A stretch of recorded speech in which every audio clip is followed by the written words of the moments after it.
Mohammadpur ideal কলেজের পক্ষ থেকে অনলাইন ক্লাসে সবাইকে স্বাগতম।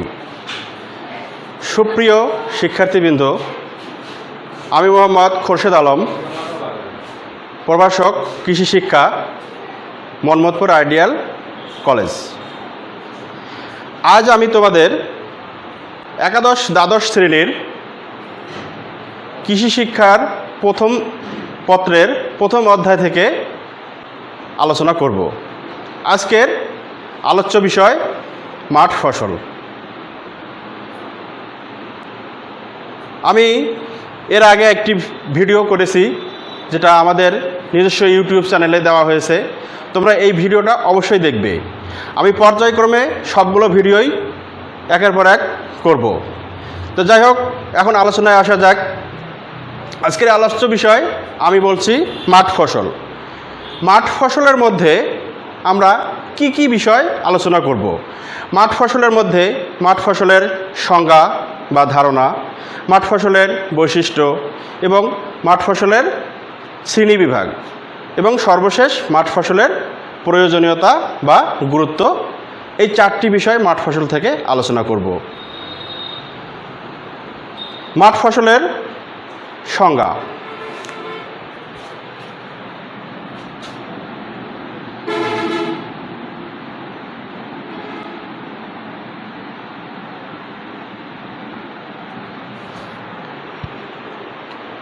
যেসব ফসল বিস্তীর্ণ মাঠে বেড়াবিহীন উপায়ে সমষ্টিগতভাবে পরিচর্যার মাধ্যমে চাষ করা হয় এবং প্রক্রিয়াজাত করে ব্যবহার করা হয়, সেগুলোকে মাঠ ফসল বলে। যেমন ধান, পাট, গম, সরিষা, চীনাবাদাম, চিনি ইত্যাদি।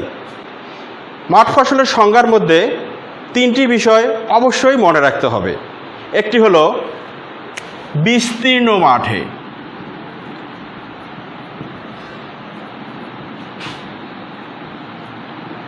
দুই হলো বেড়াবিহীন ভাবে এবং তিন প্রক্রিয়াজাত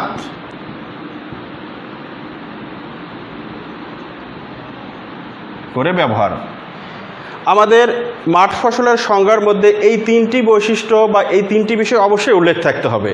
একটা হলো বিস্তীর্ণ মাঠে চাষ করা হবে, যেটার কোনো বেড়া থাকবে না, এবং সর্বশেষ হলো প্রক্রিয়াজাত করে ব্যবহার করা হয়। তোমরা হয়তো প্রক্রিয়াজাতকরণ বিষয়টি বোঝো না। প্রক্রিয়াজাতকরণ হলো সেই বিষয়, ধরো মাঠ ফসল একটি ধান। ধান আমরা সরাসরি চাষ করে ধান কি সরাসরি আমরা খেতে পারি? না, ধান সরাসরি আমরা খেতে পারি না। ধানকে কি করতে হয়? ধান থেকে চাল করতে হয়, চালটা আবার রান্না করে ভাত করতে হয়।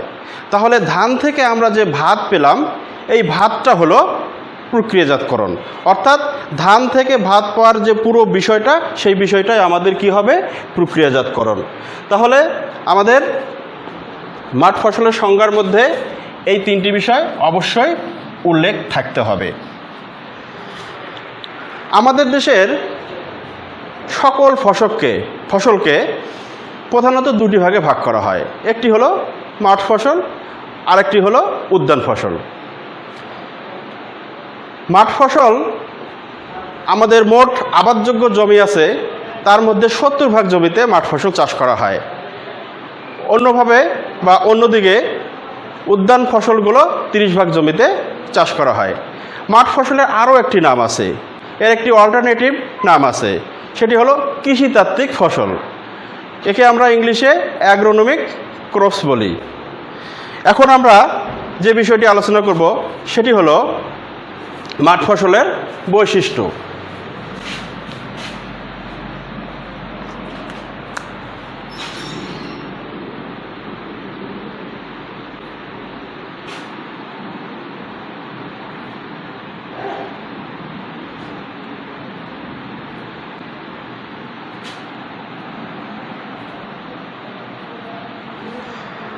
মাঠ ফসলের বৈশিষ্ট্য অর্থাৎ কি কি বৈশিষ্ট্য বা কি কি গুণাবলী থাকলে বা কি কি বৈশিষ্ট্য থাকলে আমরা মাঠ ফসলগুলোকে চিনতে পারবো।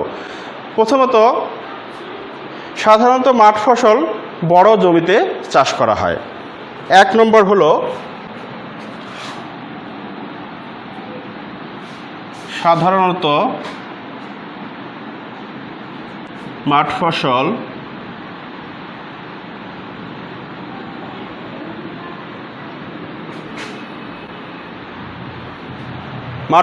বড় জমিতে চাষ করা হয়। 2 নম্বর, মাঠের সমস্ত ফসলকে একত্রিতভাবে বা সমষ্টিগতভাবে যত্ন নেওয়া হয়। 2 নম্বর বৈশিষ্ট্যটা কি?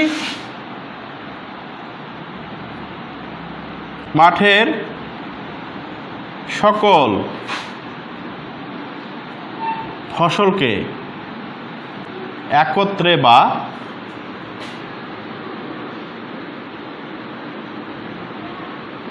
সমষ্টিগতভাবে যত্ন নেওয়া হয়। যত্ন বলতে আমরা কি বুঝি? ফসলের যত্ন কি? অর্থাৎ আন্তঃপরিচর্যা।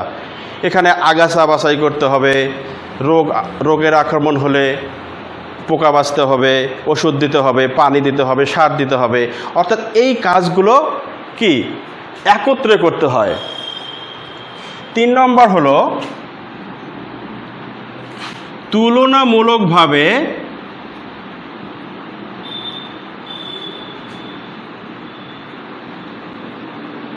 কম যত্নের প্রয়োজন হয়। তুলনামূলক বলতে উদ্যান ফসলের তুলনায়, আসলে উদ্যান ফসলের তুলনায় এই ফসলগুলোর কম যত্নের প্রয়োজন হয়, কিন্তু উদ্যানতাত্ত্বিক ফসলগুলোর বেশি যত্নের প্রয়োজন হয়। এরপরে 4 নম্বর হলো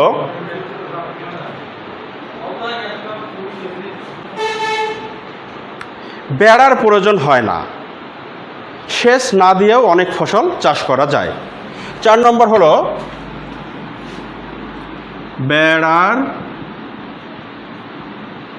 প্রয়োজন হয় না। সেচ ছাড়াও অনেক ফসল চাষ করা যায়। অর্থাৎ এই ফসলগুলো আমাদের বেড়া দেওয়ার প্রয়োজন হয় না, কিন্তু উদ্যানতাত্ত্বিক ফসলগুলো বেড়া দিতেই হয়। এবং সবগুলো ফসলের সেচের প্রয়োজন হয় না, কারণ এই ফসলগুলো যখন চাষ করা হয় তখন আকাশ থেকে বা প্রকৃতিগতভাবেই বৃষ্টি হয়। এরপরে মাঠ ফসলের বীজ।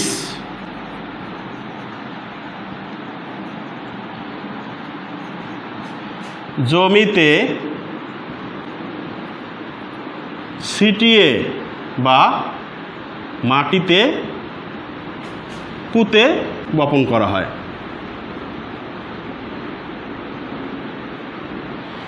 অর্থাৎ মাঠ ফসলগুলো আমরা কি করতে হবে? বীজগুলো ছিটিয়ে মানে কি ছিটিয়ে দিতে হয়। তারপরে কি মাটিতে পুঁতে বপন করা হয়। এগুলো হলো মাঠ ফসলের আরেকটি বৈশিষ্ট্য।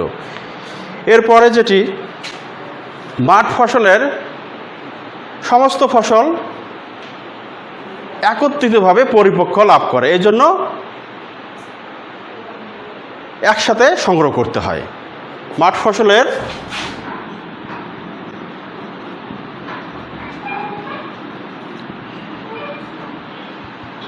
সমস্ত ফসল একত্রে পরিপক্ক হয়।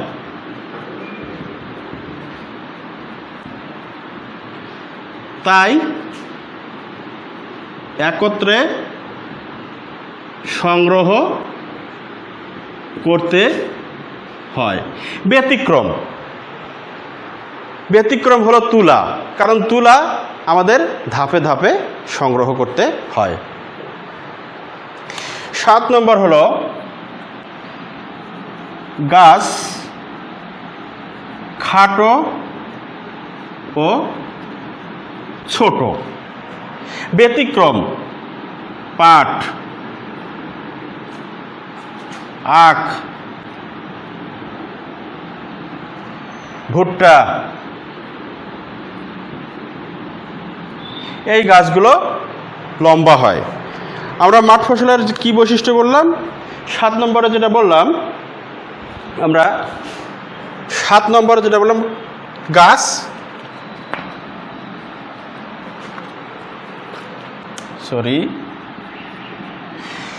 গাছ খাটো ও ছোট হয়।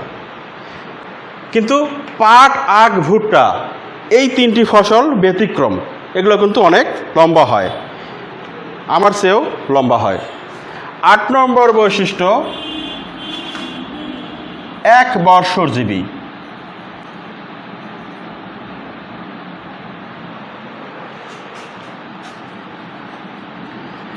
ব্যতিক্রম চা। এক বর্ষজীবী বলতে আমরা কি বুঝি? এক বর্ষজীবী হলো যে সকল ফসল 1 বছরেই সংগ্রহ করা হয়। কিন্তু চা সাধারণত মাঠ ফসলের অন্তর্ভুক্ত, কিন্তু চা বহু বর্ষজীবী, এর ক্ষেত্রে এটি একটু ব্যতিক্রম। 9, একসঙ্গে অনেক ফসল কাটা হয়, তাই মৌসুমের শুরুতে মাঠ ফসলগুলোর মূল্য কম থাকে, এর একটা অন্যতম বৈশিষ্ট্য। মৌসুমের শুরুতে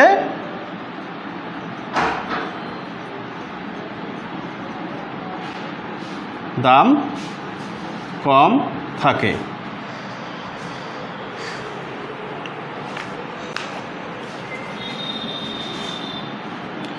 সর্বশেষ বৈশিষ্ট্যটা হলো ফসল মাড়াই ঝাড়াই করে শুকিয়ে ব্যবহার করা হয়। ব্যতিক্রম আখ, এটা আমরা আসলে মাড়াই ঝাড়াই বা শুকিয়ে ব্যবহার করি না। তো এই হলো মাঠ ফসলের বৈশিষ্ট্য। তোমাদের মাঠ ফসলের বৈশিষ্ট্য আমি আগে বলছি, মাঠ ফসলের ধারণা দিলাম, মাঠ ফসলের বৈশিষ্ট্য। এরপর আমরা আলোচনা করব মাঠ ফসলের শ্রেণীবিভাগ, ক্লাসিফিকেশন অফ ফিল্ড ক্রপস। মাঠ ফসলগুলো কতভাবে আমরা দেখতে পারি, কিভাবে এগুলোকে আমরা শ্রেণীবিভাগ করতে পারি। তো এখন আমরা মাঠ ফসলের শ্রেণীবিভাগ দেখব।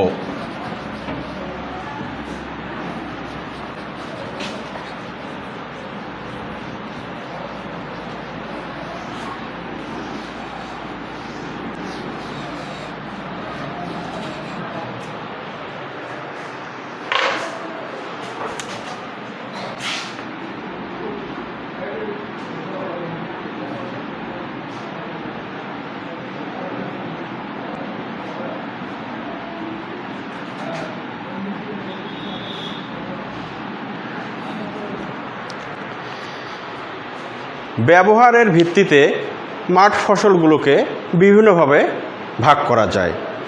যেমন 1 নম্বর, দানা জাতীয় ফসল।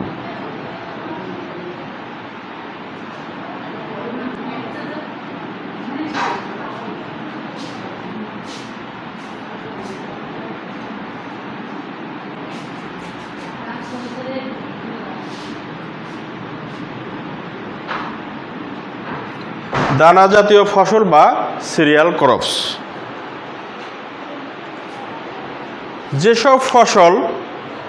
যেসব ফসলের বীজ দানা খাদ্য হিসেবে ব্যবহার করা হয় সেগুলোকে দানা জাতীয় ফসল বা দানা খাদ্য ফসল বা সিরিয়াল ক্রপস বলে। যেমন ধান, গম, ভুট্টা, কাওন ইত্যাদি দানা জাতীয় ফসলের উদাহরণ। এর পরের যে শ্রেণীবিভাগ সেটি হলো তেল জাতীয় ফসল।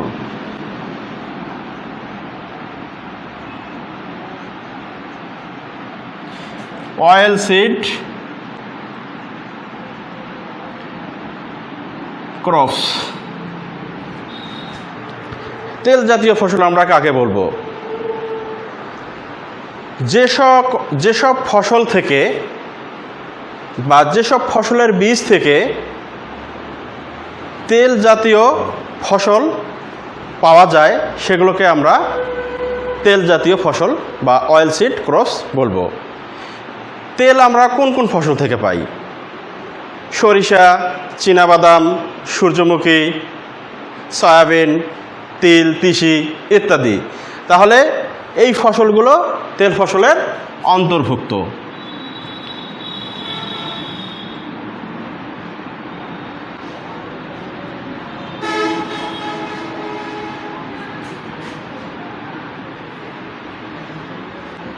ইত্যাদি। এরপরের যে শ্রেণীবিভাগ সেটি হলো ডাল জাতীয় ফসল বা পালস ক্রপ। ডাল জাতীয় ফসলের ইংরেজি নাম পালস ক্রপ।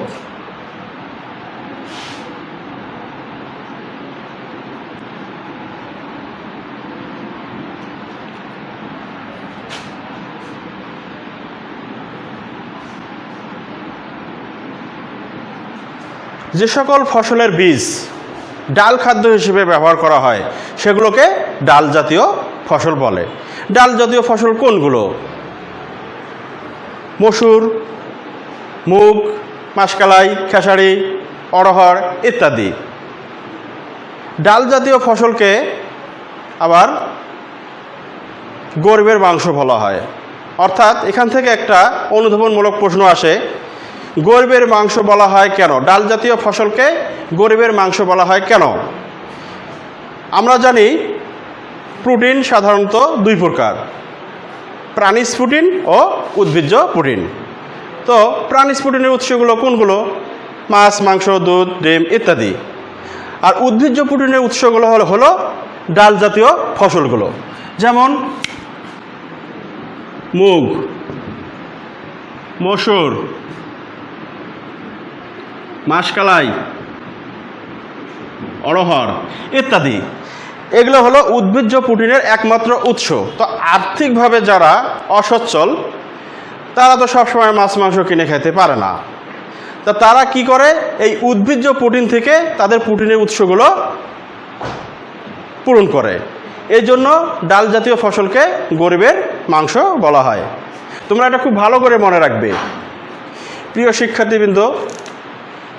এর পরের যে শ্রেণীবিভাগ সেটি হলো আঁশ জাতীয় ফসল।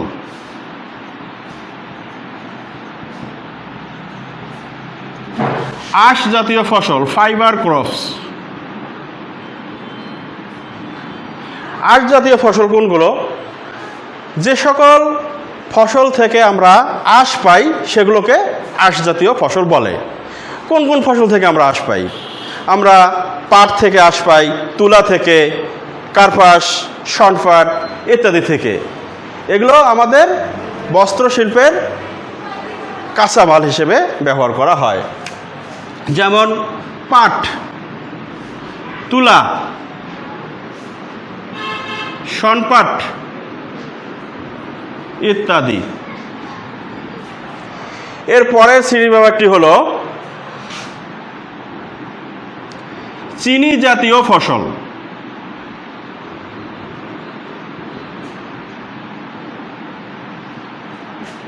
Sugar crops.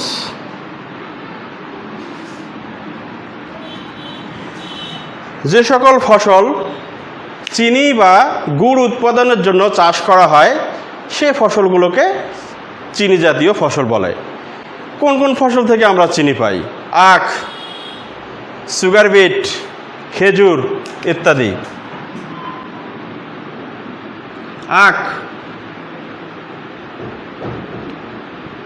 সুগার বিট, খেজুর ইত্যাদি। এর পরের শ্রেণীবিভাগটি হলো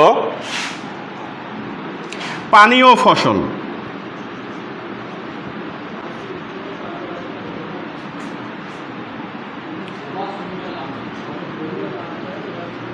বেভারেজ ক্রপস, এটাকে ড্রিঙ্কস ক্রপও বলা হয়। পানীয় ফসল কোনগুলো? যে সকল ফসল পানীয় পদার্থ বা পানীয় পণ্য উৎপাদনের জন্য ব্যবহার করা হয় বা চাষ করা হয় সেগুলোকে পানীয় ফসল বা পানীয় খাদ্য বলে।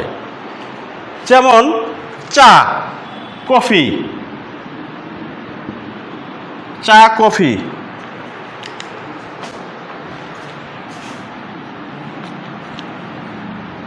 কফি ইত্যাদি। এর পরের শ্রেণীবিভাগটি হলো নেশা জাতীয় ফসল।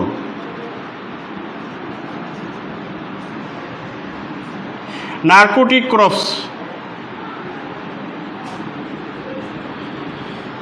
যে সকল ফসল নেশা জাতীয় পদার্থ উৎপন্নের জন্য চাষ করা হয় সেগুলোকে নেশা জাতীয় ফসল বলে। নেশা জাতীয় ফসল কোনগুলো? তামাক, গাঁজা, আফিম ইত্যাদি। এর পরের যে শ্রেণীবিভাগ সেটি হলো পশু খাদ্য ফসল।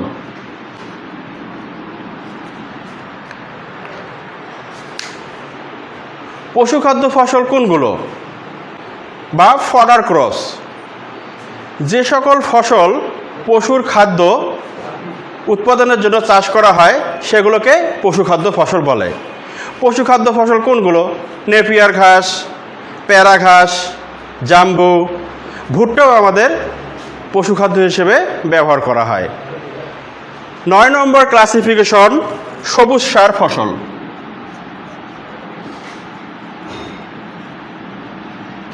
গ্রিন ম্যানিউরিং ক্রপস, অর্থাৎ যে সকল ফসল সবুজ সার উৎপাদনের জন্য চাষ করা হয় সেগুলোকে সবুজ সার ফসল বলে। সবুজ সার ফসলগুলো আমরা কি করি? এগুলো ফুল বের হওয়ার আগেই মাটিতে চাষ দিয়ে মাটির সাথে মিশিয়ে দিয়ে জমির উর্বরা শক্তি বৃদ্ধি করা হয়, এগুলোকে সবুজ সার ফসল বলে। সবুজ সার ফসল যেমন ধনচা, ডাল জাতীয় ফসল বা লিগুম জাতীয় ফসলগুলো আমাদের সবুজ সার ফসল হিসেবে ব্যবহার করা হয়। সর্বশেষ শ্রেণীবিভাগ যেটি সেটি হলো শিল্প বা বাণিজ্যিক ফসল, ইন্ডাস্ট্রিয়াল ক্রপস।